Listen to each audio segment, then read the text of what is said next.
DJ, yo, get on the case.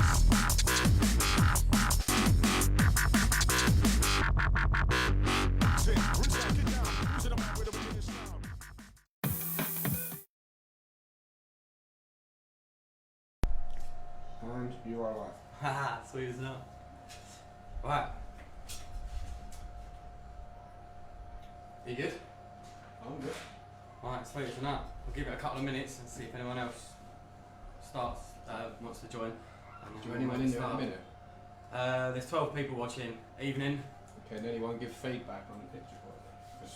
If it's in focus, I mean. Yeah. Does anyone that's watching, is the picture in focus? Does the picture look like it's alright? Because we've got a new setup tonight, and yeah, I just want to make sure the picture quality is alright and everyone can see it and hear me okay. So just give us a thumbs up in the chat if the picture quality and the sound's alright, please, guys.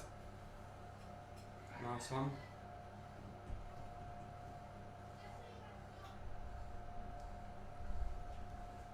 What's the delay on it? Ooh, wide angle. Cheers, Sean. Is the picture quality good though, and is the sound alright? If you just give a thumbs up in the chat, let me know. Your mum said the picture's perfect. Cheers, Con. Thanks, Terence. She's just going to say that because she likes to please us. Don't take her for gospel. No, Sean said it looks good. Alright, nice one. Right, should we make a start then? Right, so pork chops, black pudding, Scotch egg, chips, and chorizo ketchup. So there's a few things, like last week, there's a few things in this recipe that you can change to your own personal preference. You haven't got to do it exactly like this, depending on what you like and what you don't like. So you can change things. If you don't want chorizo ketchup, just use normal tomato ketchup, it'll be absolutely fine, but we're going to make it with chorizo ketchup with this. The black pudding Scotch egg, same. If you don't like black pudding, take the black pudding out and just put double the amount of sausage meat. Chips, you can use normal potatoes, you can use sweet potato, whatever you want. And again, even with the pork chops, you want a bit of steak, change it to a bit of steak, it's fine. So, right, so the first thing we're going to do is the chorizo ketchup. So we need a nice piece of chorizo. Have you switched it to the other camera so they can see the chopping board? Yeah. Right, so chorizo ketchup. So the first thing we're going to do is take a nice piece of chorizo and we're going to chop it quite small. I'm not expecting it to be perfect, but chop it as small as you can get it. The reason we do this is because we're literally going to put it into a dry pan and we're going to roast it, pan roast it, and draw all the oil out of the chorizo. So that's what we're cooking in its own oils. And we're going to chuck some shallots in there, some garlic, some paprika, some nice Italian passata, which is like a tomato sauce. This one's got basil in it. If you've got a plain one, that's fine. It's the only one I could get. And then we're just going to cook that out, reduce it right down, make it a little bit thicker. Then we're going to blitz it and let it cool down, and it'll be a nice chorizo tomato sauce. So pop that on there. Pop your chorizo straight into the pan. You won't need any oil in there because you have quite a lot of oil in the chorizo. Just make sure you keep an eye on it. You don't want it to catch or burn to the bottom of the pan, so you just put it on to like a medium heat.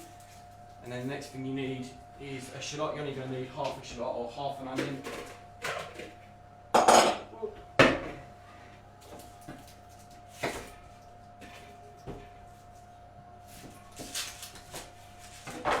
Oh, Sam's just joined the live stream. Can you just double check this is to her standards before you carry on? Actually, yeah. I'm sure Regan will be fine with it. She's quite picky, She's very picky. She's quite fussy, is that Regan? Right, so again, same with the onion. No fancy chopping required with this, just slice it nice and thin like that.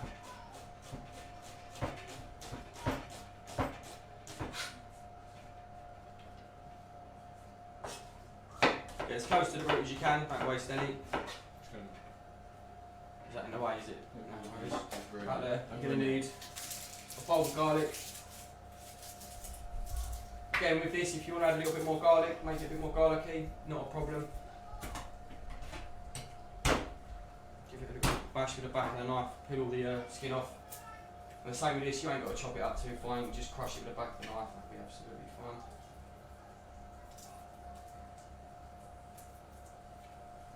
I'm going to put two. I know the recipe says one, but I'm going to chuck two in there because I like a bit of garlic. It's not really too strong. So pop that in there. Again, run your knife through that. Just chop it up nice and small, like that. Then while that's there, you're going to need half a teaspoon of paprika. If you can get smoked paprika, great. If not, normal paprika will be absolutely fine. You're going to need some passata. Where's my cider vinegar? Some cider vinegar and some maple syrup. So as you can see, is that camera on it all right? I'll lift it up a little bit. As you can see, the chorizo's starting to cook. You see all that oil coming out of it? There's no oil in that at all. That's just all the oil coming out of the chorizo. So just going to cook that for 2 or 3 minutes, get that nice and start softening that up. Then we're going to chuck the onions and the garlic in there and the rest of the ingredients. So garlic cloves are there, paprika, we'll add that in a minute. This we need 175 grams. If anyone's got any questions, let me know. I've got the laptop in front of me this time, so I can see the questions better. There we go, box on the money. There we go. That's one side, and then paprika, tablespoon, half tablespoon, and then so we'll put them over here out of the way. They're ready to go. That's ready to go. Don't need that or that anymore. Put them there.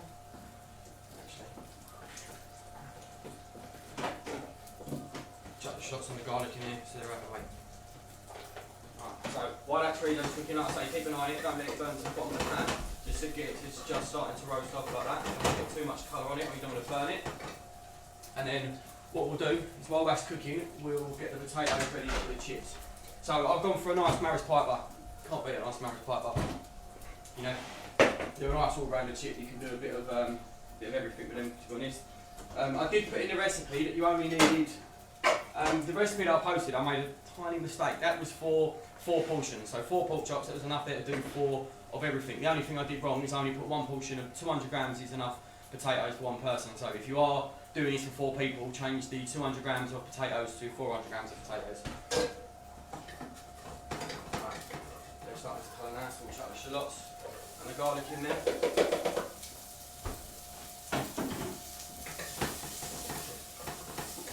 Also what we'll do is we'll put a pan of water on for the eggs. We're going to do some soft boiled eggs.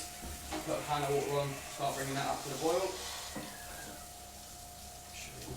Pop that one on there.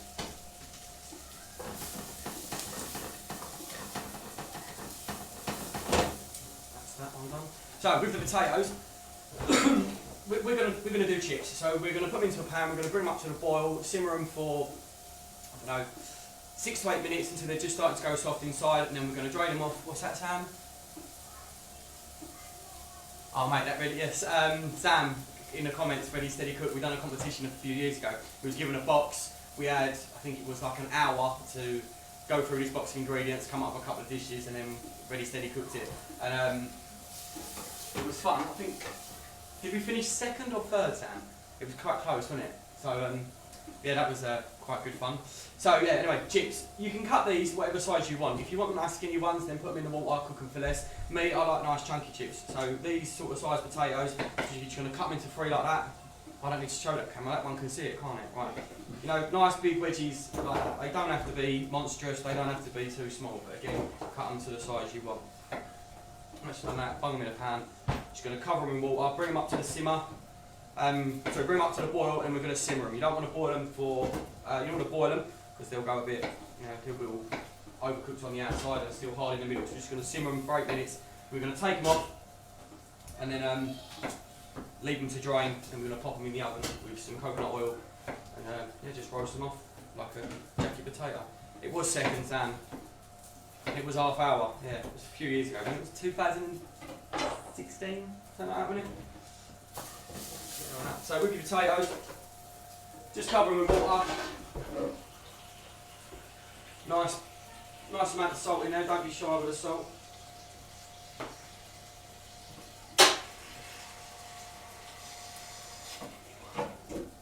Just pop them on the stove.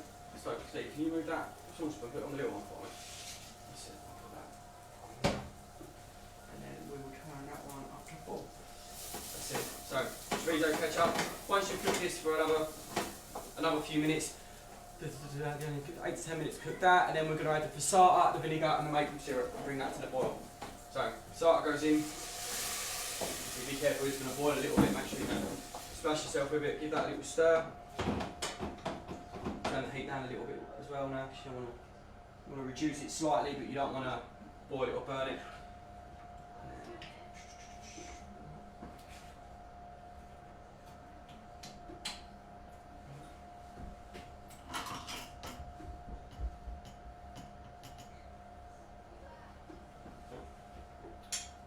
Sam said it's too dark. Hang on, we've got to start again. Oh no, it's not again, it's too dark. Ah, Steve's broken his light. So now we're going to add in No, hang on. a little bit of, There you go. That better. smoked paprika, and then half a tablespoon of cider vinegar, a little bit more cider vinegar, there we go. And then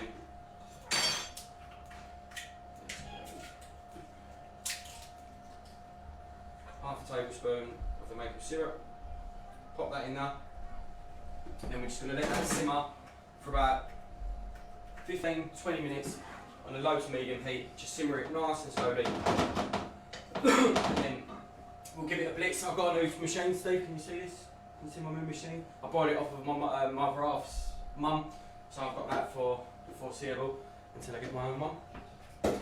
Right, so yeah, so that's the chips on and the chorizo ketchup on the way. So while the potatoes are coming up to the boil, what you want to do is take a nice roasting tray.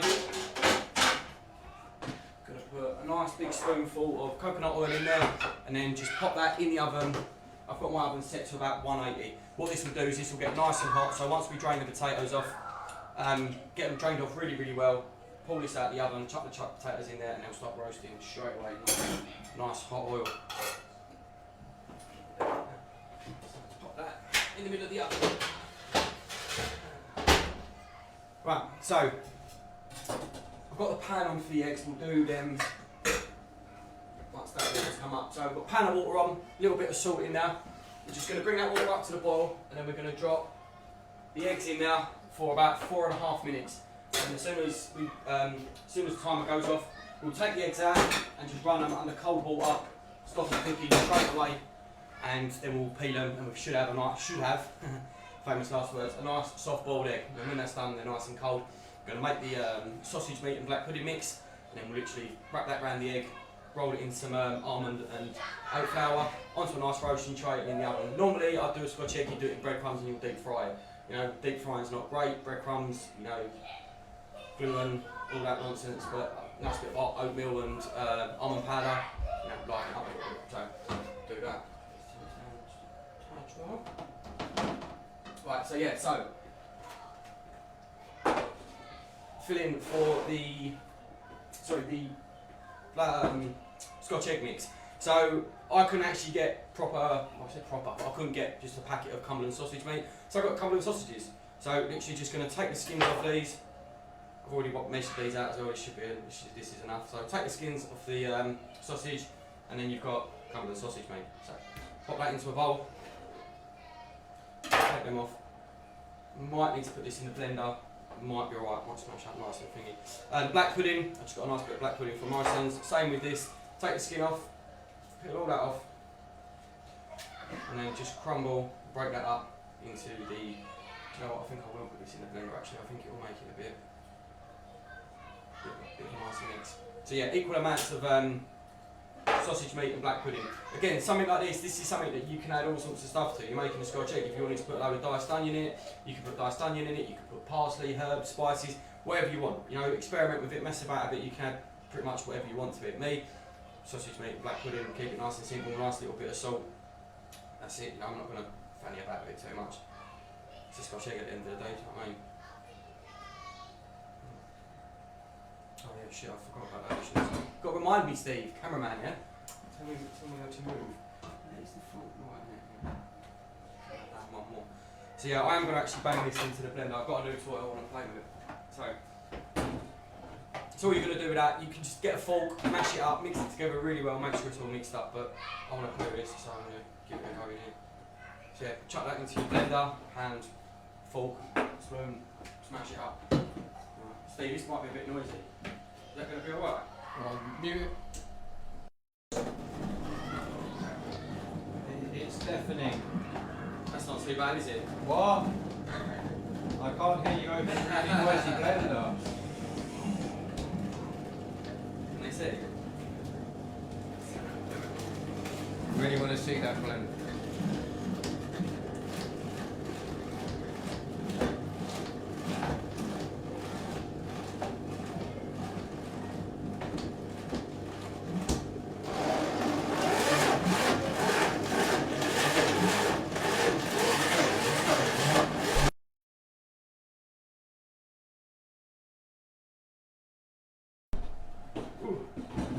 Yeah, check that out. Lots of fun that. I'll wash that up and make to use that again. So yeah, once you've got that all mixed up, blended, smashed together, you can crush it together with your hand, spoon, fork, whatever, back into your mixing bowl. And then what you're going to do, this recipe should do 4 Scotch eggs nicely. So this should, if you divide this, going to divide this mix into 4 little balls, and that should be enough to cover 4 eggs. You know, depending on how thick you want the meat around the Scotch egg, you know, you could use this meat and do 2 Scotch eggs, but you'd have a really thick meat surrounding it. But with that, you need to be careful, because obviously when you're going to put it in the oven or deep fry it, if the meat's too thick, the meat will take so long to cook all the way through, you could end up overcooking your egg and not end up with a nice soft egg, which could potentially happen this evening. I'm hoping to get at least 1 runny egg yolk when I cook the Scotch egg, so fingers crossed for that one.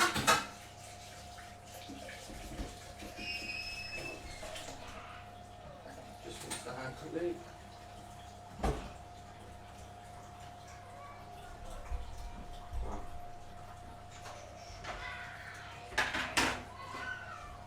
So yeah, like I say, divide your mix into 4 even amounts. What have we got here? We've got 240 grams, so that's what, 60 grams. Spot on. 60. 60. Can't get 2 balls of 60. 45. 55. 60. 60. There we go. Perfect. Check that out. I think Amy's gone up to tell the kids to be quiet. I don't know if anyone can hear my kids screaming, but they're all upstairs playing.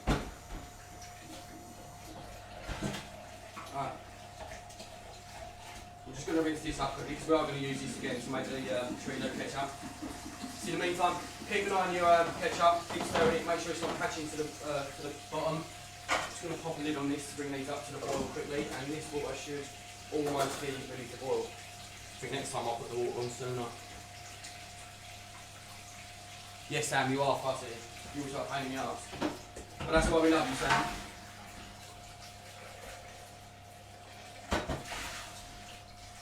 Has anyone else got any questions while I just quickly rinse this blender out? If anyone wants to know anything, if anyone's got any questions, let me know. Right, so while we're waiting to cook the eggs, so this is the mix I've got for the Scotch eggs. This is just equal amounts of ground almonds and oat bran. I'm just going to put a little pinch of salt in there. Actually no, I'm not, I've got this out. No, where is it? I left it in the cupboard. Garlic salt. See that? It's nice little seasoning.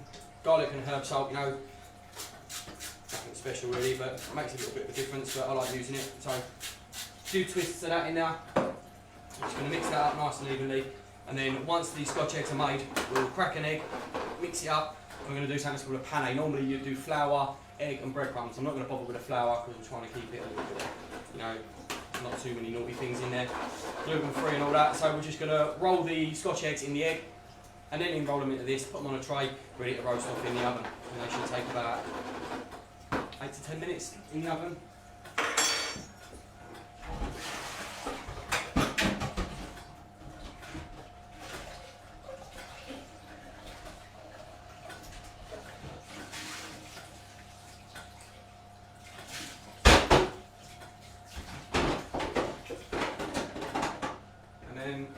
the last thing to get ready really, is the, where's my red chopping board gone?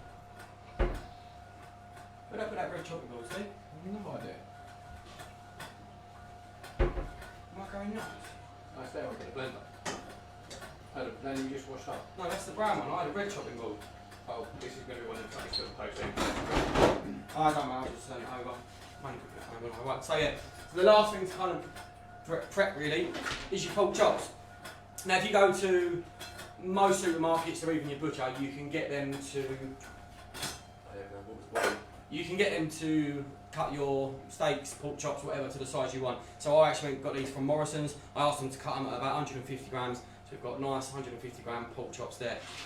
And then literally all you can do is the fat along here, stand them up on their side and just score that fat along there. That'll help them cook more evenly, and then when we actually pan fry these, it'll help the fat crisp up nicely. So you won't, it's not going to be like, you know, pork scratchings or, you know, crackling or anything like that, but it will be nice and crispy. It will just help it cook a little bit more evenly. So I've got a little trick with these as well. I've got a really nice pair of tongs. I can wedge the steaks in between the tongs so they stand up, so you can cook the fat side. You can put this side in the pan first like that, and then you'll get that nice and crispy and cooked. You'll render that fat down as well, so get all the extra oil out of it. If you want to be fancy, you can crisscross them as well if you want, but just make sure when you do that you've got a really nice sharp knife so that you can actually score the fat, but you don't actually cut into the meat.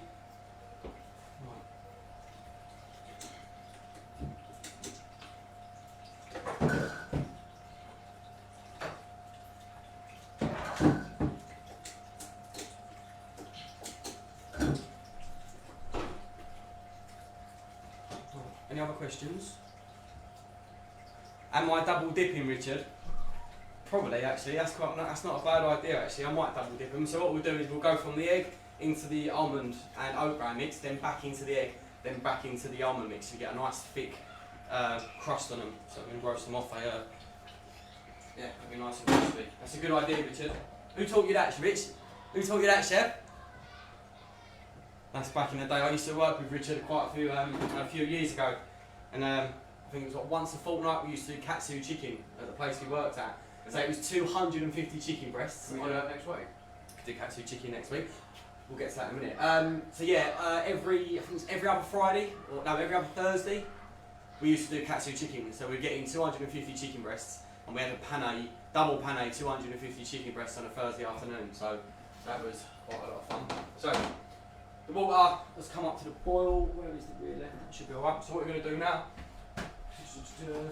I'm doing 4 eggs because again I've got my friends over. There's 4 of us. We're going to have 4 Scotch eggs. But I'd always, you know, put an extra one in. You know, when you're putting them, you might split one, you might break one. If I don't get 4 out of it and I break a couple, you know, it's eggs. It is what it is. So I'm going to do 6. Fuck it, I've got more eggs under there. So we're going to put that lid on, bring that back up to the boil. Then you're just going to boil them for about 4.5 minutes. Can you start a timer for me, please, Steve? 4.5 minutes. And then once that timer goes up, we take them out, drain off all the hot water really quickly, put them back in the saucepan, and then just run cold water over them. If you've got any ice cubes, chuck some ice cubes in there, get them cold nice and quick. You should do smell-o-vision. It does actually smell quite nice in here, this chorizo. It is lovely. Right, so as you can see now, that sauce and that passata is reduced right down. So what we're going to do, as long as I haven't broken this, that's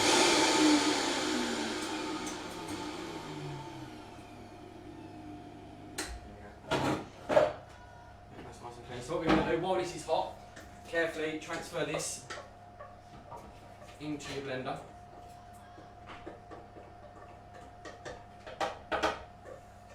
Make sure you get all of it out, don't waste any.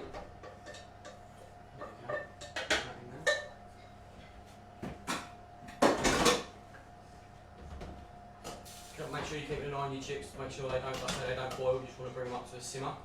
Did you start that timer for me, Steve? Yeah, it should be 3 minutes now, give or take. Right. So you go. They're just coming up to the boil, so we should pull them off to the edge so they simmer nicely. Once that timer goes off, Steve, stick it on for 2.5 minutes for me. Oh yeah, so pop this on. I'll just leave these splits up. Where's that lid gone?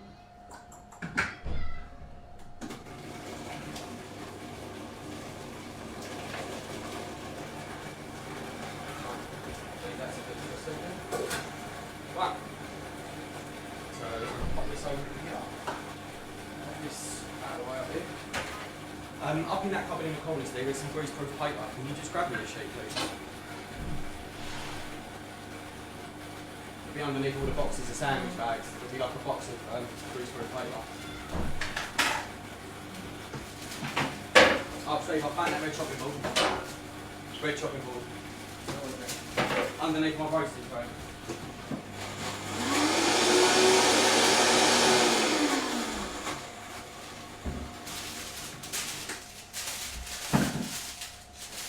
So make sure when you're blending it, just take it off every now and then.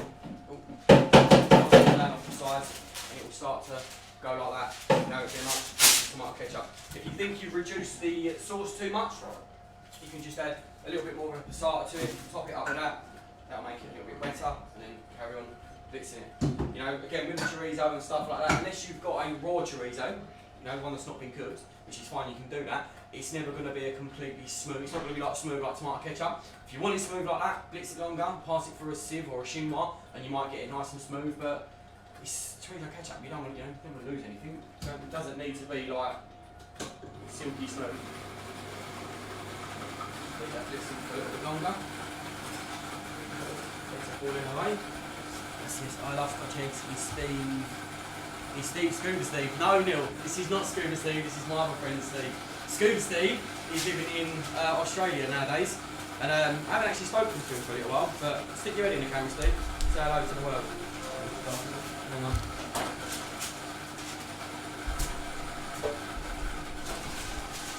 That's my friend Steve. Now, Neil, Scuba Steve, like I say, yeah, Scuba Steve moved to Australia with Michelle years ago. He's out there living the dream, 3 kids. But, he's doing well though, he's doing alright. Last time I spoke to him, he was still cooking as well, which is good. Right, so I've got a tray ready here, a bit of cheap greaseproof on it. Can you pass me an egg out of that cupboard, please? There you go.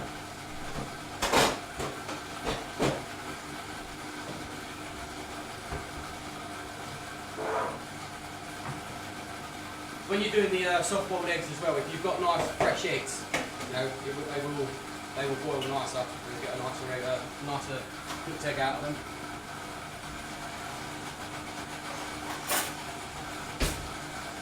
How long left on that timer, Steve?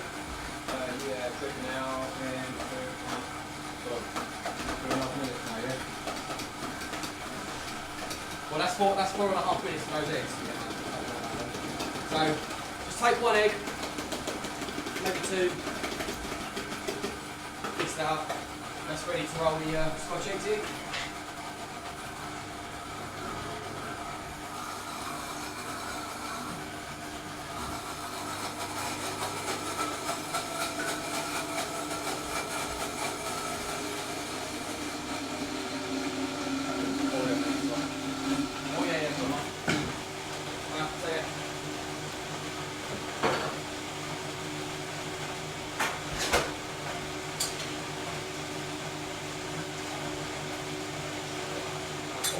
That's a good shout. Take the eggs off. You said about doing the chorizo, sharp espresso as well. Sorry? Sharp espresso and chorizo, that make it nice and better.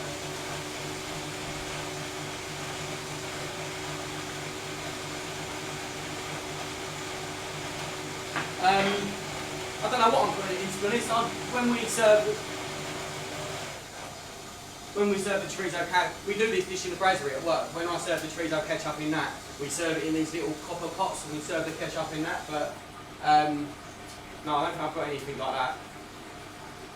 But you could serve it as an espresso shot if you wanted to, but it's going to be quite thick.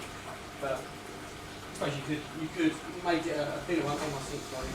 So right, I've taken the eggs out of boiling water, I've drained the boiling water off, I'm just running them under ice cold water now, it's just chilling down as quick as we can so they stop cooking. So fingers crossed, I'll say this quite worried, fingers crossed the yolks should still be quite runny. That's what you want. So that when you wrap the meat around it and you cook the meat and roast it in the oven, once they're cooked and you take them out, you should be able to cut them in half, and ideally the yolks should still be yummy. Sorry. I know that, you know, a lot of people, you know, at home you eat Scotch eggs and you cut them in half and the yolks nice and cooked. When we do them at work, you want a nice runny egg yolk. But again, this is not the end of the world if you don't. As long as you don't overcook the egg yolk and you get that bran or that grey line around the edge of the yolk. Normally that bran, that that grey line around the edge of the yolk is normally there because the egg's been overcooked. But yeah, as long as you don't cook it more than 6 or 7 minutes, you should be fine.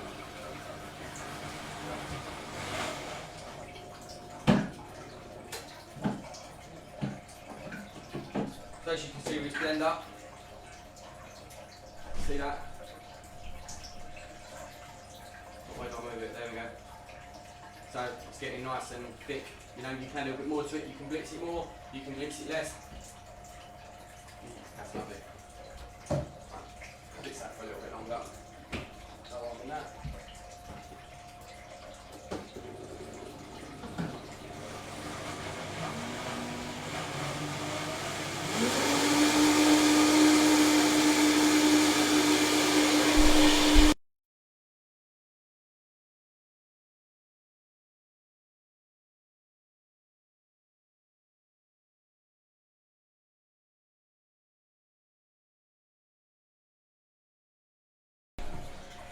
There we go, that's well noisy. But that is quite a powerful blender. It's quite an expensive blender as well. I think that's about 500-600 quid. There is better ones out there than that. You know, you get Thermomix. Thermomixes are absolutely phenomenal. They're absolutely amazing.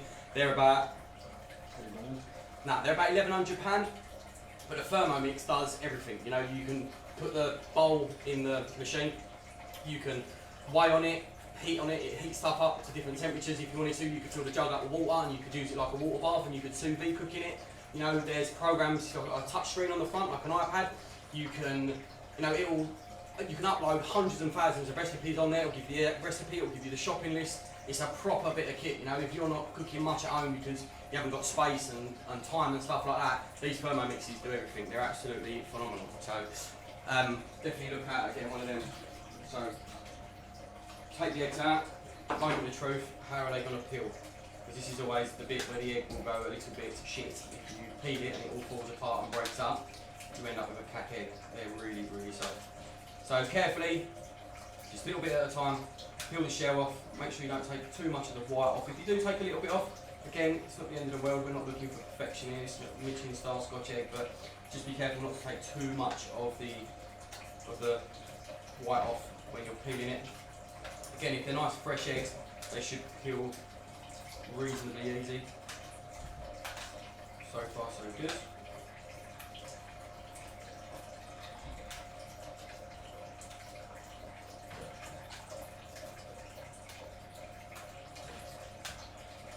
And what I do is I put all 6 eggs in because I was paranoid that one of these was going to break, so I'll just pick out the best 4 and we'll turn them into Scotch eggs.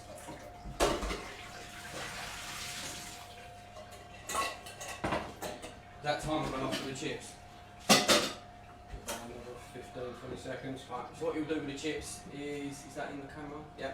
Just get your knife, lift the chip up, and then all you want to do is make sure that they've started to go a little bit soft. Yeah, they're absolutely fine. So what you're going to do now, take these to the sink, carefully drain them off, nice big colander, leave them for 3 or 4 minutes. Just make sure you drain as much of that water off as you can, otherwise when you chuck them in the pan of oil they'll splash up and stick up and everything, so just drain them off. Yeah, 2 seconds. Drain them off, make sure you get as much of the liquid off them as you can. How do you get an even thickness of sausage and black pudding around the egg? I'll show you that in a second because I've got a good little trick for that. It's not that hard, all you do is I'm going to take the meat onto a sheet of cling film, spread it out onto the cling film so it's nice and even, pop the egg in the middle and then lift the sides up and you should get a nice even covering of the sausage meat. Again, that's the plan anyway. So, has anyone got any questions while I peel these eggs? What are you fucking doing? Try not to make it go Funny bastard. Oh, this is a good egg. Get it? Good egg. Good egg. Rich, did we not make Scotch eggs at Havertz? I'm sure. Maybe did we? I can't remember. Did we make any? Maybe we did. So that's the bit we worried about just there. It's not bad egg. That one's split a little bit, but again, it's not the end of the world because you're going to put a load of meat around it, it's going to hold it together anyway. Be gentle with them. Take your time, don't rush them.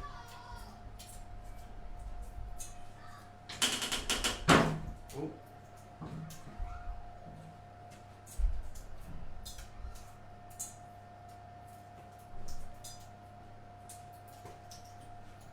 With the chips as well, if you are going to do sweet potato fries, I wouldn't really boil them first.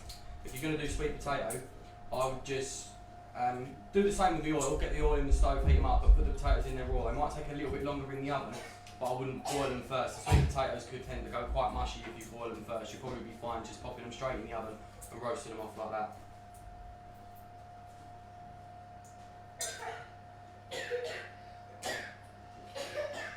You alright, Alf?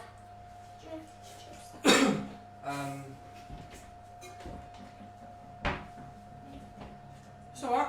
Juice and juice. So you can make my little drink quickly. It's alright. Which one, Alf? Orange or black currant? Black currant. Black currant. Hey, orange! Orange, of course you do.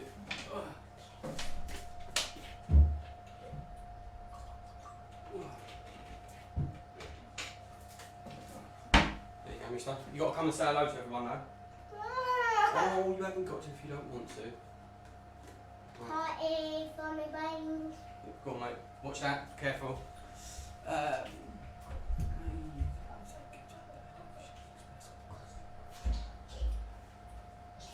That, Richard, I think that was one of the things that Jason was messing about putting the coffee in there. I don't think that was the chorizo sauce. I think that was a different one. I can't remember. But yeah, there is some sauces that me and Jason have messed about where you can put a shot of espresso in. I suppose you could put a shot of espresso in that if you wanted to, but if you're having it with pork and chips, I wouldn't bother. Oh, what happened to the camera? You have to cycle it so the thing stays open so it gets hot and it'll just shut up and come back on again. Cool. Stevie's gadgets. To be fair though, that does sound nice. Yeah.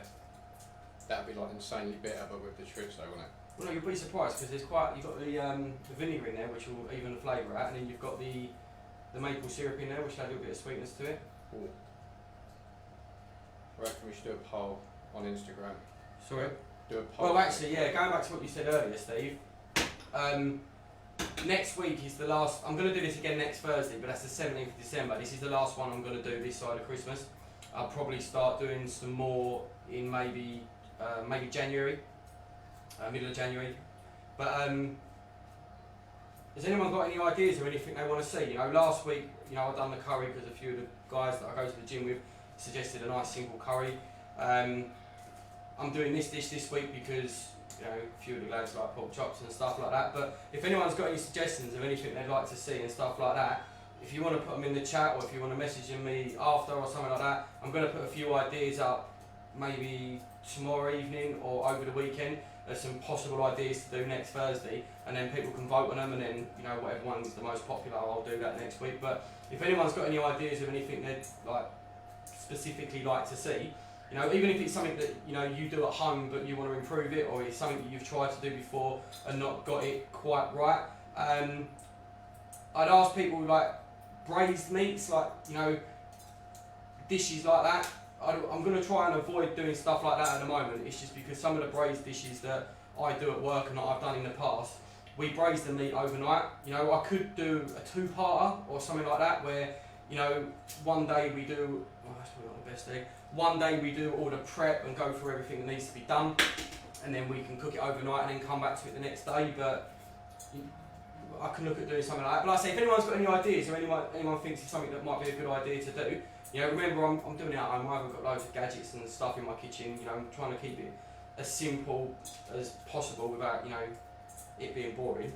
And that's the other thing as well. Like, you know, if you're cooking at home, you know, always try and do dishes at work that are fun that I enjoy doing. You know, but especially at home, you know, you don't want cooking to be a chore. Cooking shouldn't be boring. You should enjoy it. You know, so yeah, if anyone's got any ideas, let me know. I was also talking to Steve this afternoon about doing some shorter pre-recorded videos, and I'm going to post them up on Facebook of how to make certain things. Like I'm going to do, I think I might do this sometime next week. I'm just going to do a video of how to make homemade pasta. So I'm just going to make a basic pasta dough, nothing too complicated. It's pretty much eggs and flour and a little bit of olive oil, and then just go through how to make it. You know, if you haven't got a pasta machine, you can use a rolling pin, but just to go through how to make a bit of pasta and just little things like that. But like I say, if anyone's got any ideas or anything they want to see, just just let me know. Give me a message. Drop me a text message or an instant message or something like that. Oh, you can't. Look at that. Look, last one.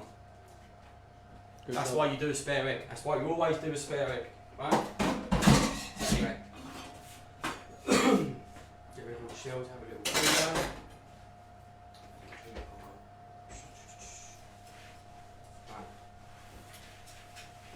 Yeah. So best way.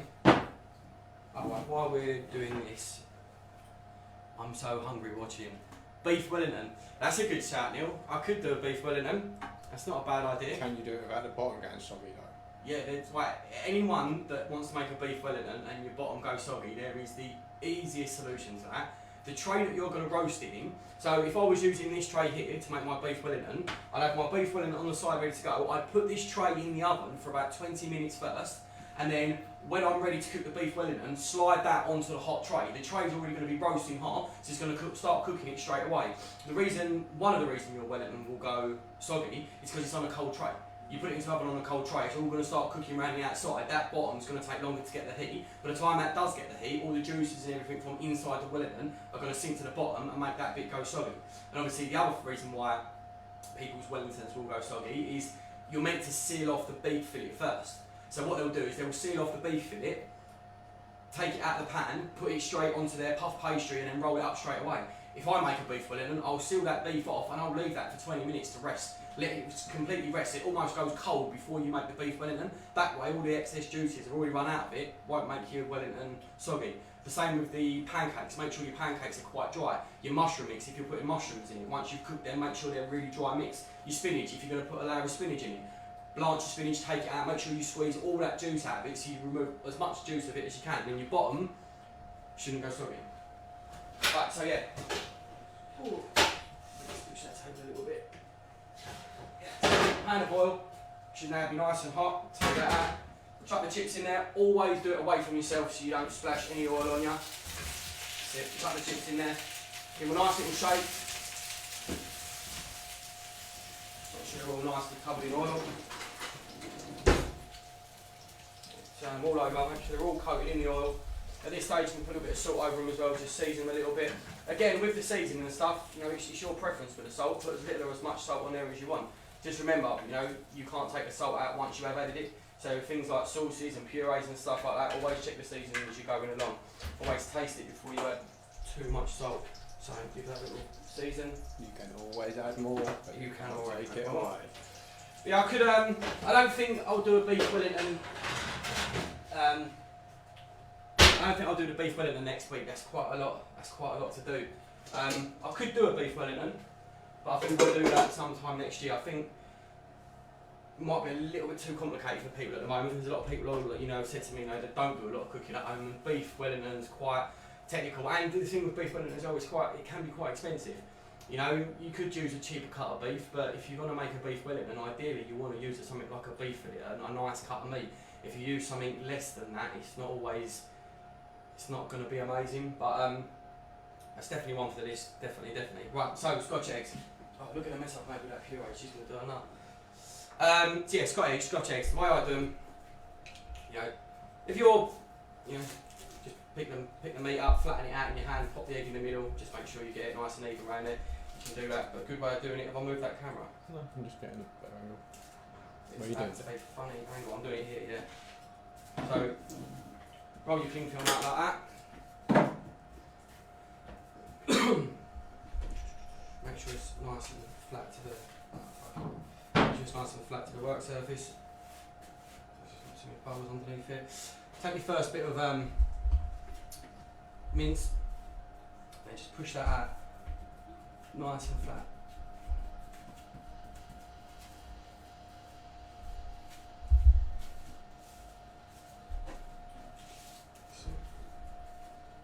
If you wanted to get a little rolling pin, use a little rolling pin, that'll be fine.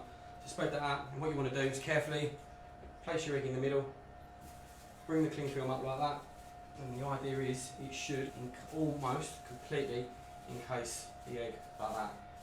Probably could have done with spreading that out a little bit more, but I've not made a Scotch egg in ages. So open up the cling film like that.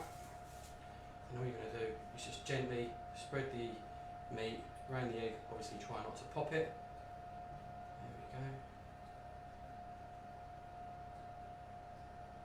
Can you see that alright, guys? I think the next one I'm going to spread the meat out slightly more. So as you gently massage the meat around the egg, you'll cover it all up like that. And then you can just gently, any gaps like that, spread it out just a little bit. Push it together. And you should end up with a nice covered egg like that. Perfect. If there's any little gaps, just knead it together, push it together like that. Job done. There you go. Now that is ready to roll in the egg and breadcrumb.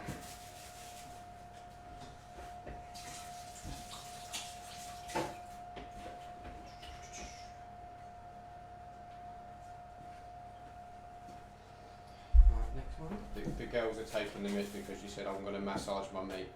Massage my meat? It's because they're children, aren't they? Childish women. The other thing you can do as well is fold the cling film over like that.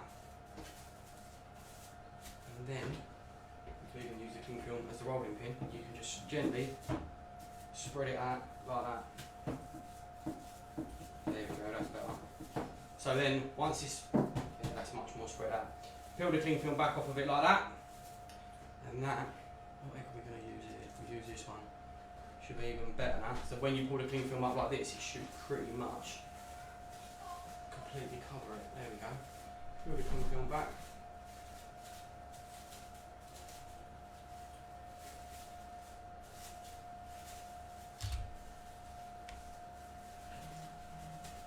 There we go, that's much better, much easier.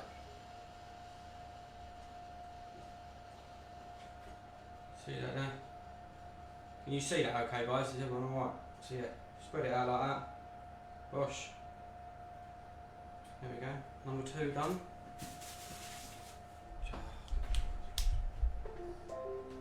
How many tea towels am I going to get through today, Steve? Oh, I don't know. My missus goes nuts the amount of tea towels I use when I'm cooking like this. Closest number in the chat wins a Scotch egg. And again, like I said, with this, it's down to your own preference. If you want to make really big, fat, meaty Scotch eggs and you want to put more meat around the outside, that's absolutely fine. Just make sure when you're cooking them nice and even, then you're turning them so that the egg doesn't overcook. But again, if you're not fussed about having a runny yolk in your Scotch egg and you don't mind if it's a little bit, or if the yolk's cooked, then yeah, just make sure. The important thing is you make sure the meat's cooked when you're cooking them. Have you promoted your YouTube channel as well? Well, no, I haven't. I'm not going to say against my better judgment, but I wasn't going to bother with the YouTube. It's more to upload the videos for people to watch later because it's basically, easier than Facebook. You can pause, rewind, it's less intrusive as well with the ads. Yeah. So like and subscribe. Like and subscribe. Like and subscribe, that's it. Steve convinced me to put them on YouTube for that exact reason. You know, if they're on Facebook and you want to go back and watch a video on my Facebook, you've got to scroll through my whole page on Facebook to try and find one of my old videos for the curry, or you know, if I do many more of these. So what I've done is I've set up a YouTube channel. It's literally Aaron Coots Cook Along. Go on there. I'm going to upload all these videos onto there, so that way they're all in one place. You haven't got to scroll through pages and pages of Facebook trying to find them. You can go on now. The videos will all be on there. They'll all be named and numbered and all this, that and the other. So, and like Steve said, you can pause them, you can go back to them, you can download them. So if you want them, you can download them yourself onto your own computer, so you can use them at your own leisure. It's just a way of just keeping hold of them, to be honest. I probably won't ever go live on YouTube. If I'm going to do the live streams and stuff like that, I will do it on Facebook. And like I say, if I do make other videos, just like shorter videos of just like things like passata and stuff like that, I will post them on Facebook, but I'll also put them on the YouTube channel. Also, and full ingredients list in the description, so it's easier to see. Yeah, that's what I'll do. Yeah, that's probably a good idea actually. I haven't done that yet, but I will do that. I'll put a full in the description of the video, so like the Thai green curry one's already on there at the moment. I'll put in the description a full list of the ingredients and the notes that I use, so like the description of the dish, how to do everything, cooking times, temperatures, stuff like that. I'll put all that in the description. Yeah, that's a good chat, Steve. Nice one. Nothing with turkey. No. I'm not going to do anything with turkey next week. We don't normally have turkey for Christmas. We normally get a nice big chicken. I'm trying to convince Amy to have a goose or a duck this year, but I'm not a particularly big fan of roast turkey. I like turkey, I have turkey breast salad for lunch sometimes. I like eating turkey. Turkey mince is nice, but a nice roast turkey for Christmas Day, especially when it's just me and Amy this year. Getting a big turkey, I just think I'm not a massive fan. So we normally have a chicken, but when I do the chicken for Christmas dinner, I do mess about with it. I'll take the legs off, I'll bone the legs, take the bone out of the legs of the meat. I'll make stuffing with truffles and sausage meat, and I'll actually stuff the chicken legs, roll them back up, cook them, boil them, simmer them in boiling water, and then take them out and then roast them off. So, but that's another thing a few people have mentioned to me is about doing some videos about prepping stuff. So like do another little short video where I show you how to break down a whole chicken. So you can get a whole chicken and you can break it down into the legs, the drumsticks, the breast, the thighs, all this, that and the other. So I might do a few videos along those sorts of lines as well. But yeah, I don't think I'm going to do anything with turkey next week, Terence. Definitely not.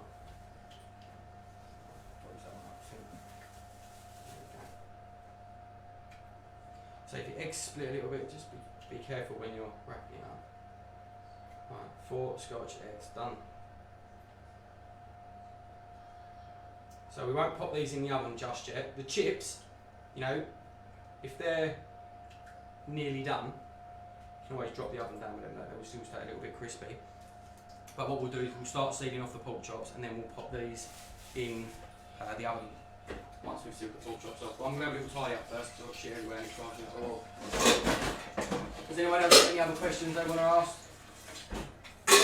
Or any other suggestions to do next week? Got anything to suggest, let me know.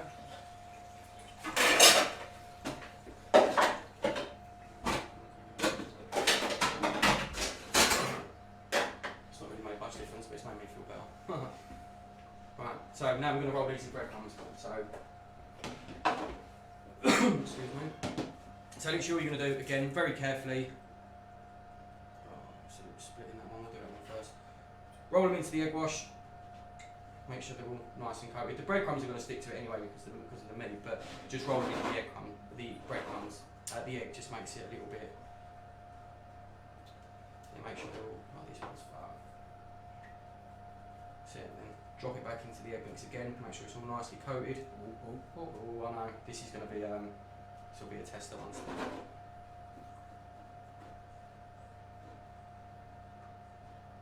That's it. And pop that onto your tray.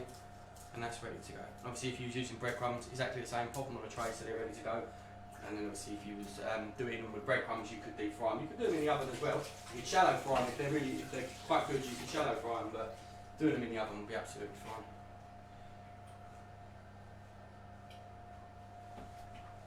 Right. Just in case no one else noticed, he slightly disposed of an egg there that went a bit wrong. I'm just going to. That's why I said you should always do a spare. Always do a spare. See, spare eggs getting thrown away, they're living their purpose. It's not wasting, they're doing what they were born to do. That's it. You can keep that spare egg, you could have that. Yeah, you like that, it's ready to eat, isn't it? Make a bit of a nick mayonnaise. They're there to be dropped. Do you know what, the last egg I had was fried egg on toast. I actually had bacon and scrambled egg this week.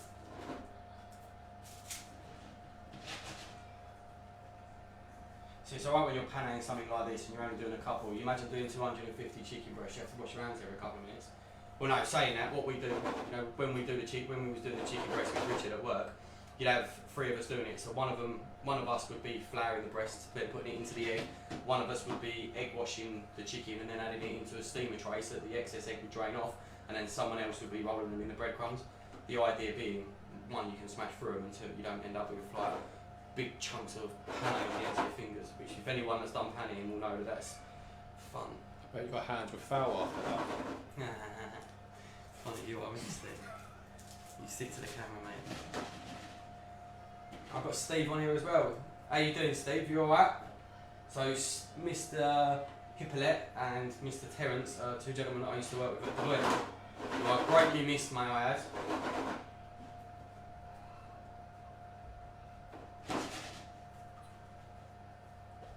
Here, Terence, if you're still watching, how about you hook me up with some really good sourdough recipes? I could make some sourdough. I haven't made sourdough in ages actually.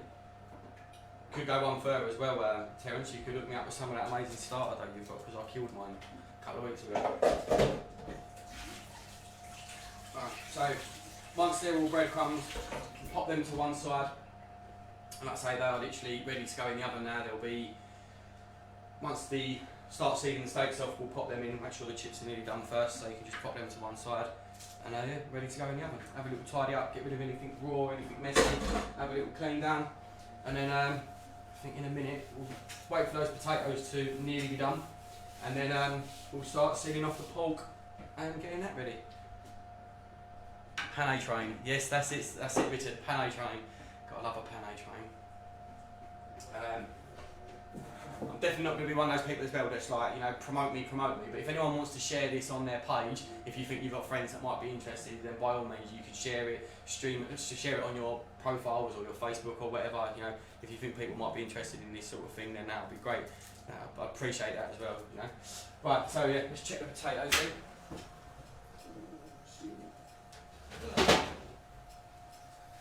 As you can see, they're not quite there yet. But just keep taking them out every 5 to 6 minutes, turn them over, you'll see some of the sides are starting to go golden.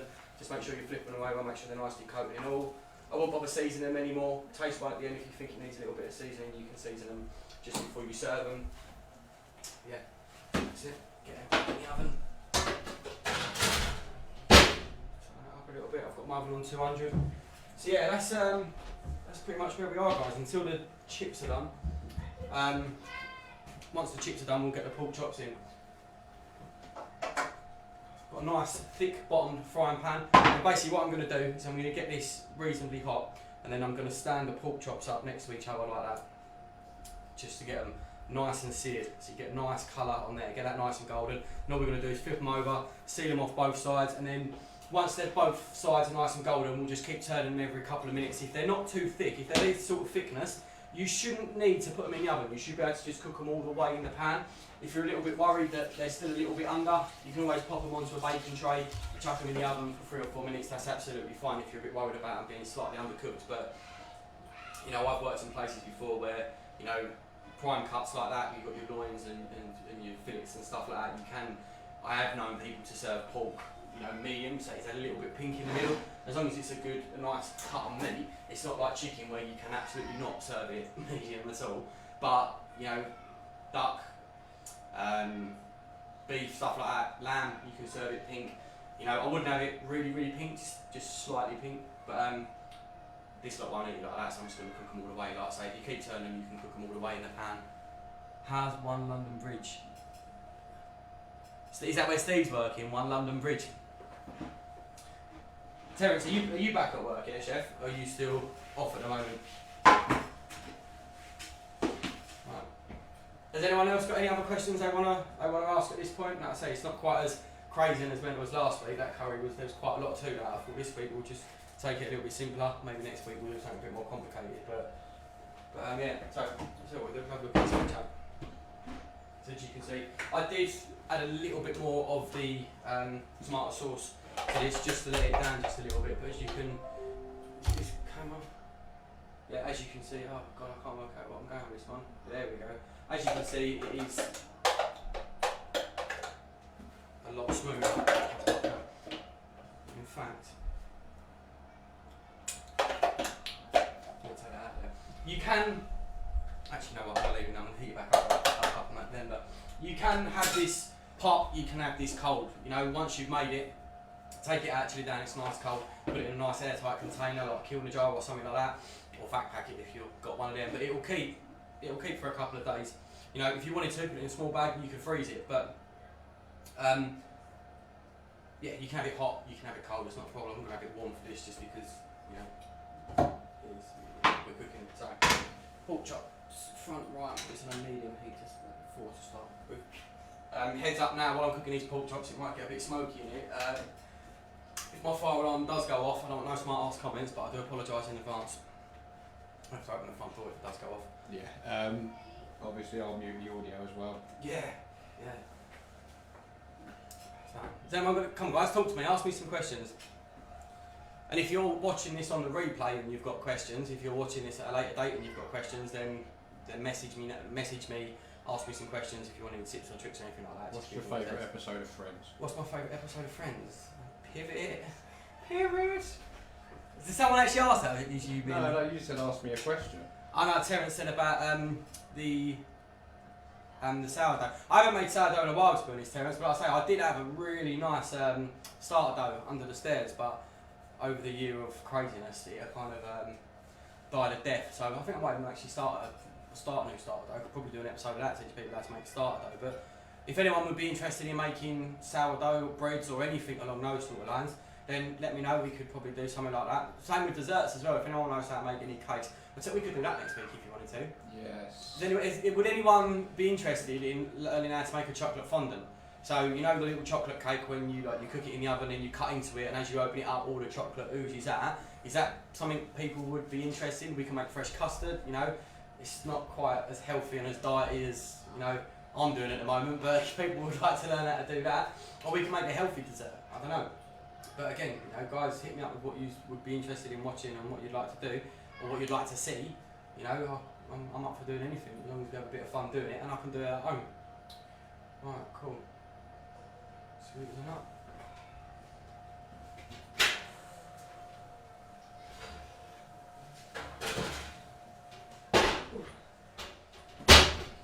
That's the other thing we're doing these live streams. If I was doing these pre-recorded, I would have already cooked the potatoes now, and we'd be moving on to the next thing. But unfortunately, I've got a little bit ahead of ourselves. So we are literally waiting for the potatoes to cook now. So as soon as they're ready, we can cook the pot and carry on with the next part. We stick that in the fridge for us, Steve. I want to keep the rest of that. So we could take the mick right now. Go on. We do play Call of Duty as well, and we're always happy to accept new players. Yeah, that's it. Go and have a quick game of Call of Duty. A bit of hardcore domination. Chuck that in the fridge, man. Oh god, yeah. That could be a good one. Cod Wars. Cooking and gaming. Yeah. Every time you get a headshot, you get to pick an ingredient. That was actually something that I was talking about with someone else. I was talking to one of my friends the other day. He said, "What about if you did like a mystery box?" I know at the start of this, Sam was talking about the Ready Steady Cook. If anyone did want to have a bit of fun and they wanted to turn up with, or it might not necessarily turn up with a box of random ingredients, but send me a list of random ingredients. Nothing too expensive. Like 5, 6, 7, maybe £10 worth of ingredients, but a list of random ingredients. I'll go out, I'll buy them, and then I'll come back and I'll turn that into a dish. If anyone wants to have a laugh doing something like that, it could be quite a good bit of fun, couldn't it? A bit of random. Everyone chuck an ingredient in the chat. We'll put all the names in the list and we'll pick out, I don't know, 5, 6 ingredients and 1 protein, and you've got to go with that. Did I put that coconut oil? Where did I put that? I put it in the fridge. Did you? No, I want the coconut oil out. Yeah, that could be quite fun. We pick a load of random ingredients out and do something like that. You alright, Bacchus? How you doing, bruv? You good? Are you just popping in to say hello and abuse, or are you actually going to stay and watch?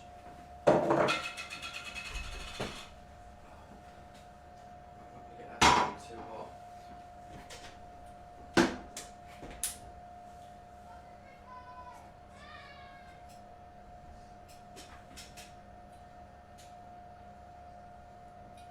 I want to do a £20 Aldi gourmet meal. Fucking £20 Aldi gourmet meal. £20, mate. You can do a 5-course meal for about 10 people from Aldi. Yeah, it costs what?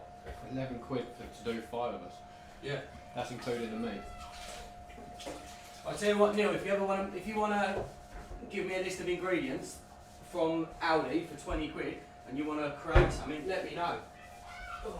You could create a menu with that easily, I reckon. Yeah. No, full. Well, I'll tell you the other thing you can do is if you wanted, Neil, I'll come Aldi with you, we'll go Aldi together, because I have said as well about having guests, but having now we're out of lockdown and this coronavirus thing, hopefully we're getting over the worst of it,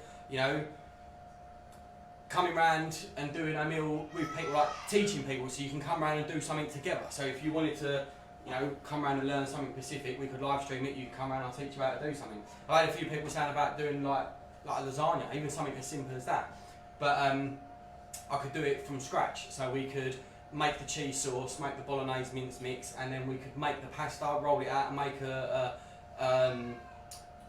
lasagna from scratch. You'll take me around Costco. You come pick me up, take me to Costco, tell me how much we can spend. Literally looking, thinking that's this is a sponsored Costco product placement. And I've got 2 bottles of water. Oh yeah, look, Kirkland. I'll tell you what, it can't be Costco. It's just better than drinking fucking tap water, especially the tap water around here. Main towel, I don't know what it is. Oh. Wet, I know it's wet. Yeah, it's wet, but it's definitely not water.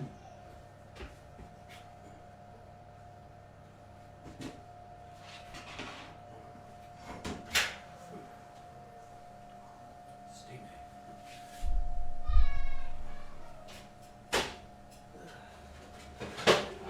There we go. Right, you can see they're starting to get a nice bit of colour on them now. So turn them over again. These will probably be about another 10 minutes or so now. Already starting to crisp up nicely. So we'll pop them back in. So pork chops are probably going to take 7 to 8 minutes. I'd say we'll keep turning them. Make sure they're nice and cooked. Are they all going to have a pork chop in there? We're all going to have one each, or might just like is Kerry going to have a pork chop? Yeah, I mean, if they don't, it's their loss, isn't it? Right. I'm kind of hoping they decide they're not hungry, if I'm honest. More for us, isn't it? So like I say, with the pork chops, make sure they're all facing the same way. Stand them all up like that. And then we're going to lightly season the fat, and then when we go to turn them over, we'll season the flesh then. So, lightly season these. Nice and evenly. With these as well, you're going to render, because we're going to render the fat down slightly, we're a vegan chocolate fondant. Yeah, I could look at a vegan chocolate fondant. I haven't had one before, but I'm sure we could look at doing something like that. Don't put too much oil in the pan with the pork chops. You just want to put a little bit in there so that they don't stick too much to the pan. They shouldn't do, but there's going to be a lot of fat come out of the fat when you start to render them down. So just pop them in the pan, spread them around a little bit, put them in 2 at a time. Make sure they all stand up. We're just going to give them a couple of minutes, keep checking them. And a little trick I've got is if you've got a nice little pair of tongs, you can wedge them up like that and keep them, and lock the tongs, and then that'll keep them all standing up, and then you can get a nice, can you see that alright? You get a nice golden all the way along them. So say we'll give them a couple of minutes and we'll keep checking them, make sure they're nice and golden, and we'll flip them onto their sides, and we'll get them nice and golden each side. They should only take 3 or 4 minutes either side. So now we've got them in the pan, we'll pop these Scotch eggs in the oven as well. And what we'll do with these, we'll pop them in, give them 3 or 4 minutes, and then we'll just turn them slightly, see if they need to be cooked underneath. Again, that's another thing, if you want to put the tray in there first, get the tray nice and hot, but they're only little, they're going to cook quite evenly. I completed my chefing school at IKEA, but never learnt a Scotch egg. That's one of the many things we've completed at IKEA, Neil. They were some funny days. That's actually where I met Neil. We used to work in the kitchens at IKEA. I'm not ashamed to admit it, when I was at college, IKEA was playing extremely well, and because I already had part of at the time I had part of my qualification, so IKEA were paying quite well for us to be chefs in their kitchen. So you can do the meatballs? I opened boxes of meatballs and I put them into roasting trays, yeah. Right, can you answer a question then? Go on then. Why, when you get them on the way out, sorry, in the car on the way home, they are nothing like the ones you get off that plate? I don't know, see that's the thing, when I worked there, I'm going back, right, yeah, when did we work at IKEA? That was, fucking hell, more than 15, 16, 17 years ago, something like that. Back then they didn't serve them downstairs like the way they do them now. They only done like hot dogs and ice cream down there. No, but it's like you can buy the bags, bring them home, they're never the same. Ever. Can't get I think they are the same way. I know, they're the same thing, they just don't taste the same. Probably not. I don't know, I've never bought them home. 19th century. It feels like it was that long ago, doesn't it now? It's beeping again. Right, so as you can see now, can that camera see this alright if I turn them over? You can see they're starting to go nice and golden, getting nice and crispy. Just give it another couple of minutes.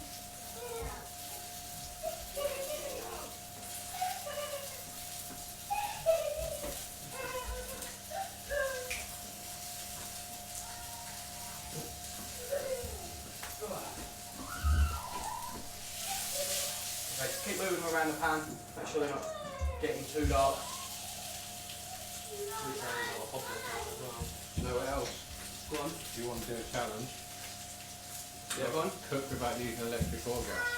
Cook without using electric or gas. No, that's Oh, not cooking then, isn't it? That's That's what I not mean. barbecue. I'm talking like make a proper wood fire.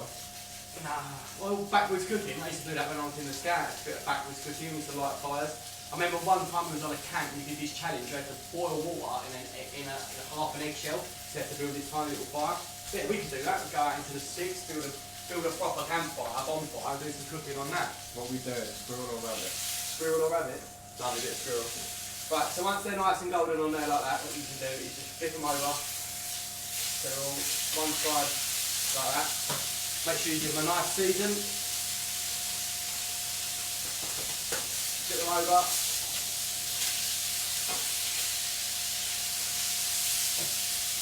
Have a nice little season. That's it.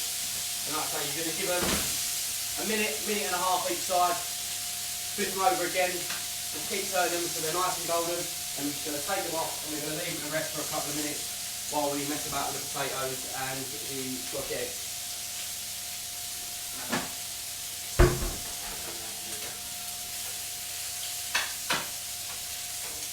They're starting to colour nicely there. And like I say, if you've not got them on a too high of a heat, if you've not got it on 4, I've got this on 4 out of 6 on my electric settings. If you want to turn it up a little bit, you can. That's fine. But you want it hot so that they're cooking and they're not just stewing in their own juices, but not too hot that it's going to go. You're going to burn them and they're going to go too dark before they're cooked all the way through. That's it. As long as you keep turning them every minute or so, every 30 seconds, you should be able to cook them all the way in the pan, and all the juices come out. Those juices create the steam of the juices. It all goes back in there. All the flavour stays in the pan. You know, if you put them in the oven, it's fine. It's not the end of the world, but a lot of the juice will come out, and you know, they will dry out quite quickly. Yeah, no worries.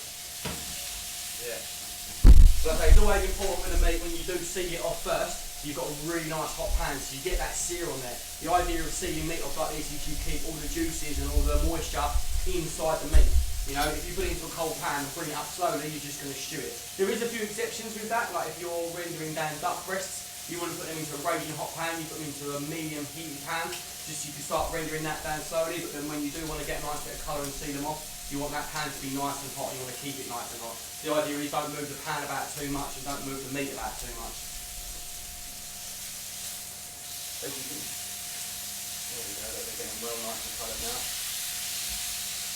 Can that see that all up? Exactly what I just said, not to removing the thing. So we've got a new setup this week. Steve brought some extra cameras around, that's why I use conceal with different screens. So Steve's getting a bit excited with it all, which is cool. I think it's going alright. What's the time? 8:45. Not too late. It's alright, isn't it? We'll be done in a minute.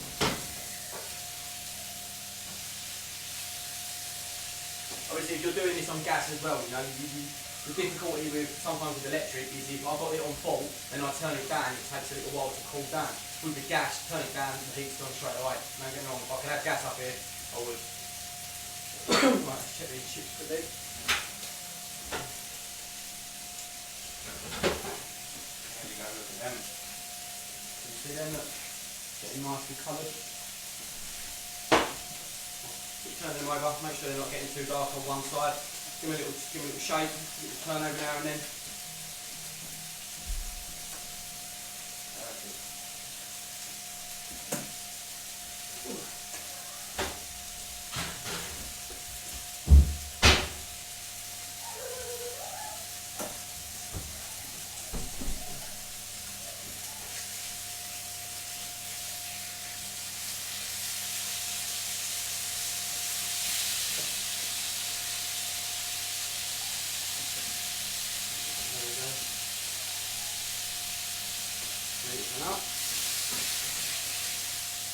What you can do at this stage as well if you wanted to, I'm going to chuck a little bit of thyme in there, so as I'm roasting them off, a little bit of garlic, just crush them up, chuck them in there with it, just gives it a little bit more flavour. If I was doing this normally, I say normally, you know, at work, you know, nice big knob of raw butter in there, and just as that starts to foam, that will just help caramelise the meat all over as well. But for the healthier side of it, don't need to put a bit of butter in there, as long as you've got them nicely sealed off, they'll be fine.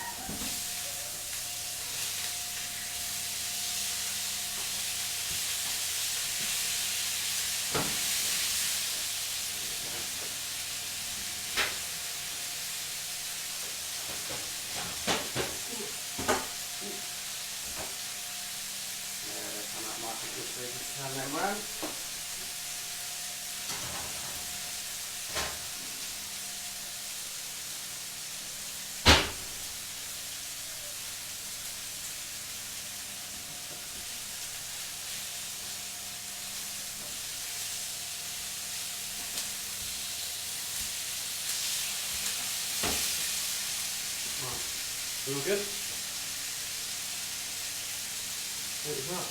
Not as many people watching tonight as there was last week. Don't think many people like pork chops. But like I say, if anyone's watching this back on the replay and you're watching this at another day, if you've got any questions, just let me know.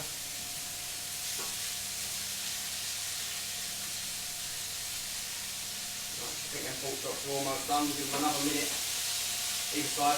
We'll just take them out, leave them to rest. If you've got pork chops, and these are loin pork chops. If you've got them on the bone, just make sure when you're sealing them off like this, you check the meat closest to the bones. Obviously, because the bones there, the heat's not going to get through it as quick as the rest of the meat. So that's the bit that you want to check to make sure that they're cooked all the way through. Just get a little knife, cut along the bone and make sure they're cooked.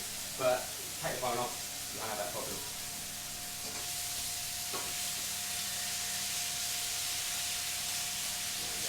So I'm going to take these out, I'm going to pop them onto this chopping board here, just to leave them for a couple of minutes, just to rest.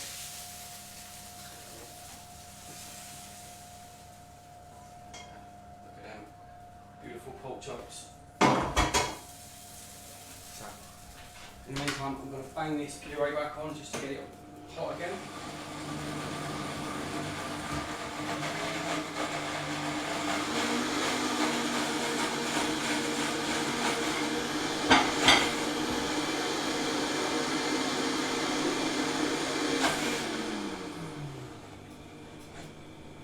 You alright, buddy? Yeah, you did miss the chorizo sauce, but you go back and watch it. It's dead simple. It's just roasting off some chorizo, some onions, some garlic, a little bit of passata, put that in there, reduce it down, a little bit of cider vinegar, some maple syrup, reduce it down until it's quite dry, blitz it up, drop it down. It's not a, not a crazy difficult recipe, but if you go back to the beginning of the stream, it's all in there. But yeah, it tastes good. Tastes good.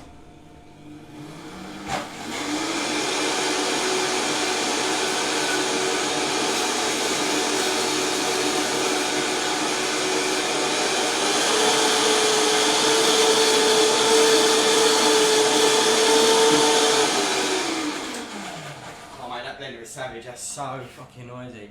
What's that you've posted, Steve? Oh, is that the link? See that picture that Steve's just posted, that's actually that's how we did the dish, how we did it at work, that's how we served it at work. I did want to get one of them plates, but I wasn't able to get into London. But have you got the full ingredients list, Steve? I have. Did I email it to you? No. The ingredients and the descriptions? I'm sure I did when I emailed it to Sean over the weekend. Do you want me to post the ingredients list in the chat? Yeah, you can do. Post the ingredients and the methods and that in the chat if you want. Right, so let's check these materials.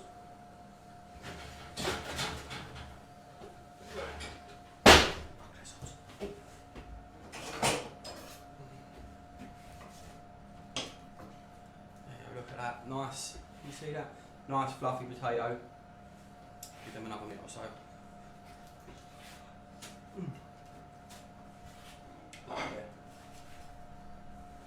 Yeah, so almost now, guys. So I'm not going to do any fancy else for this. Just chips, pork chop, tomato sauce, Scotch egg, done. Now comes well with the Scotch eggs. If you don't want to serve a whole Scotch egg to someone, you could do one between two. So once you've finished making the Scotch eggs, you could just cut them in half and give one per person. But you know, again, portion size. If you're on a controlled diet or something like that, all these recipes you can edit the amounts, the portions, the sizes of the meat. If you want a smaller pork chop, in that picture that Steve just posted in the chat, that was actually done with a quail's egg. I don't know if anyone knows what a quail's egg is, but a quail egg is quite small. Steve, why is it it's not working? It is. No, I'm not moving. No, you've got a delay. Oh, I've got a delay. Alright, fine. But yeah, if you wanted to, you could use a Scotch egg to do you could use a quail egg to do the Scotch eggs. So they're a smaller egg, they're only about that big, but the same principle. Boiling water, drop the eggs in. Quail's egg, you probably want to do them for about 90 seconds, a minute and a half. Same thing, take them out, ice water, peel them off, and then just wrap the meat around there, same sort of thing, and you'll get a nice, really small little mini Scotch egg if you like. So, but yeah, again, these recipes, they're not designed, well, if you follow these recipes, you'll get this result, but I'm trying to do them that the stuff I do, you can change and mess about with it to your own preference. If you don't like pork chops, then do a steak. You can do this dish with a steak, no problem. Sweet potatoes. you know, don't want black pudding, make a Scotch egg without black pudding. You know, I'm trying to do it so that you can do it to your own taste, your own flavours. You can take these ideas and make something yourself. You know, your idea is you have fun when you're doing it. What's that? Yeah, the main camera keeps freezing, Steve. That's what they're saying. No, that's where the sensor gets like you have to turn it off and on. Alright, Or fine. restart it, sorry. No worries. What?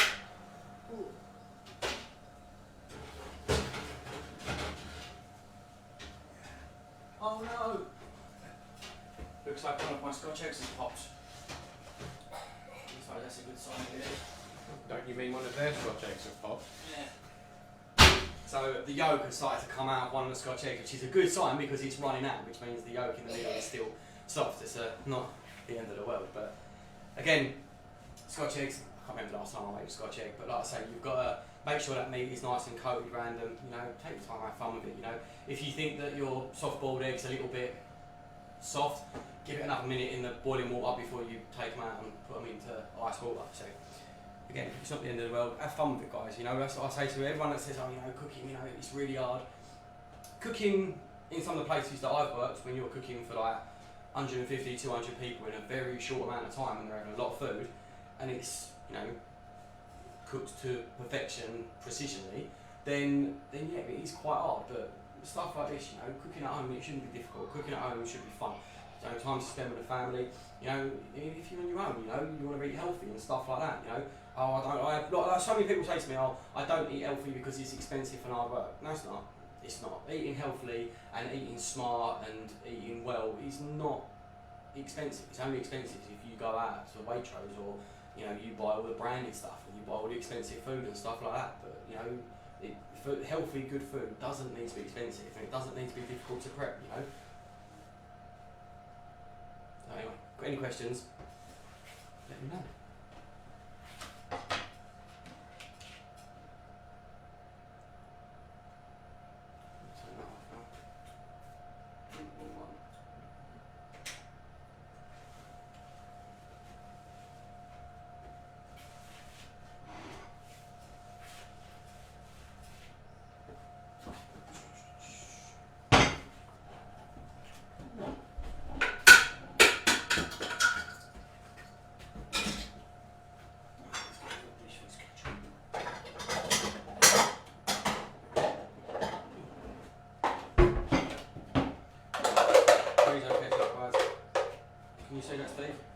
As you can see, like I say, it's not silky smooth, it's not going to be like ketchup smooth. If you want it that smooth, you know, maybe cook the chorizo for a bit longer, maybe mince it for a bit longer, pass it through a shimmer or a fine sieve or something like that, but, you know, it's not the end of the world. Look at that, it's, you know, it's nice and thick, you know, it's not going to be lumpy, it's not going to be bitty or chewy. Don't you dare. That is so nice. Chorizo ketchup. Lovely. So I've got our pork chops here, as you can see. You see that? You see all the juice coming out of them, nicely rested. I'm not being funny, you know. They're still hot. They're not gone cold. But leave them to rest. All that juice comes out, and that's absolutely fine. I'm only going to plate one up, Steve, and then we'll sort everyone else out after.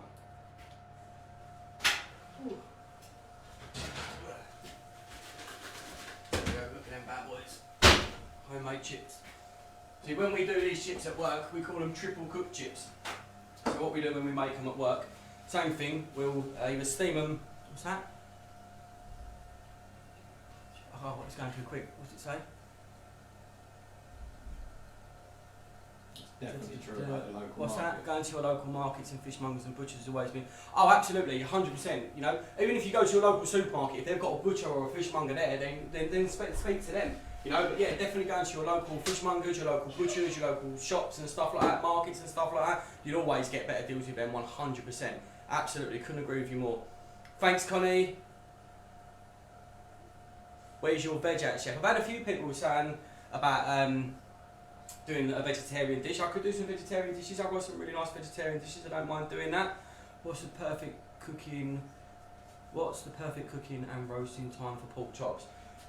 So pork chops like this, I wouldn't roast them. I'd do them all the way in the pan. If they're a little bit thicker, you can give them a couple of minutes in there. But doing them on the pan, you've got that. If you're doing them in a frying pan, I feel you've got more control. If they're in the oven and cooking, you've got to keep opening the oven loses the heat. If you've got them on a pan, you can keep turning them. You've got more control over it. If you've got a nice big joint of pork, again, any sort of meat that I'm roasting off, I'd always see it off first.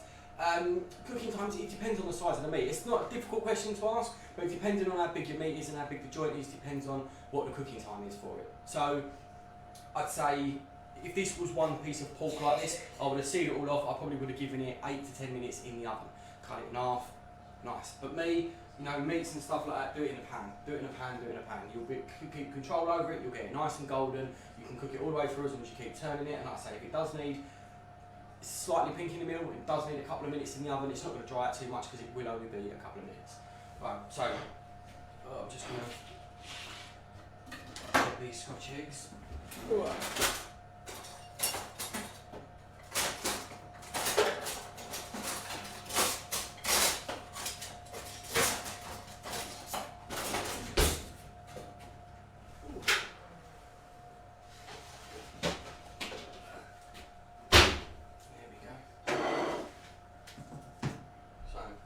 The plan is, can you move that camera Steve, so it's on, it's facing the there we go. So the plan is, I cut into this, the meat's cooked, and the egg is still runny in the middle. Bosh, look at that. There we go. Oh mate, panic over, look at that. Is that not just the perfect Scotch egg? The meat's all cooked, you can see the meat's cooked because it started to not go dry, but you can see it's cooked. Crispy at the bottom, and you've got a perfect egg yolk with that. Absolutely fantastic. So again, guys, with this, we're not gonna fanny about plating up with it. Can you put that there, Steve? Yeah, we're not gonna fanny about plating with it. If you wanted to slice the meat into 2 pieces, you can. You know, go crazy with all the plating up, knock yourselves out. But you know, it doesn't really need to be too difficult. Just gonna pop. Which is the best pork chop? That one. You know, pork chop, a few chips, you know, share them out evenly, make sure everyone gets a nice whack of the chips, like that. Again, 1/2 of the Scotch egg is enough. If you want, you can put 2 halves of the Scotch egg in there if you want, depends who's having it, depends how many people you've got around. And then, any stewing.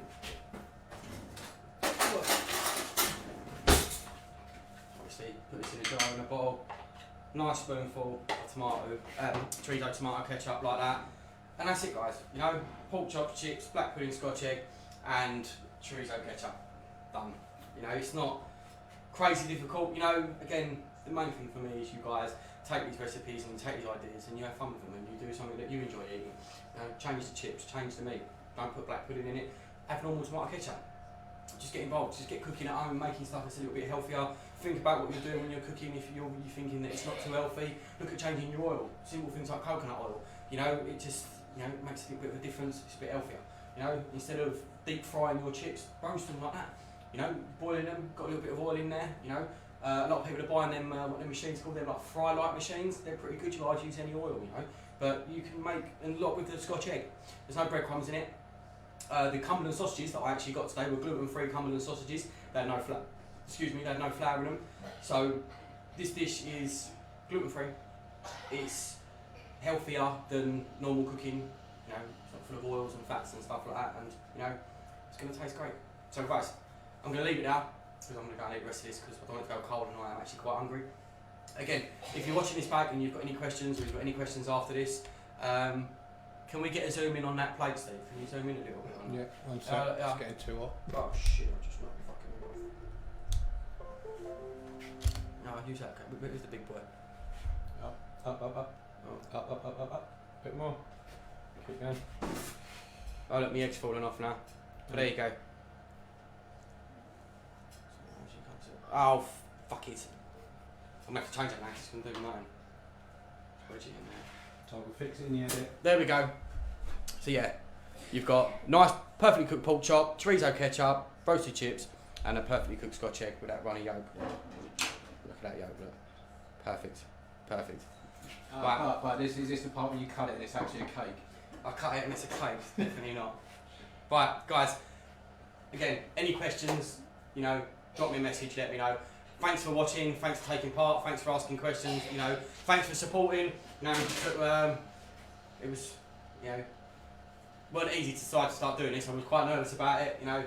I was expecting to get a few more smart ass comments, but you guys have been great. You've asked questions, you know, you've been really good. So again, thanks so much. Have a lovely evening, and yeah, hopefully I'll see you all next week. Have a nice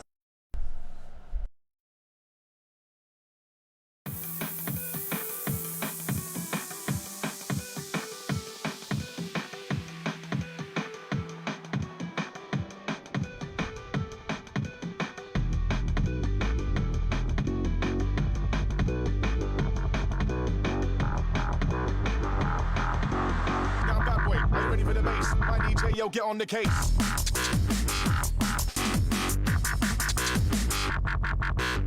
Sing, rinse that, get down. Use it on with a wicked sound.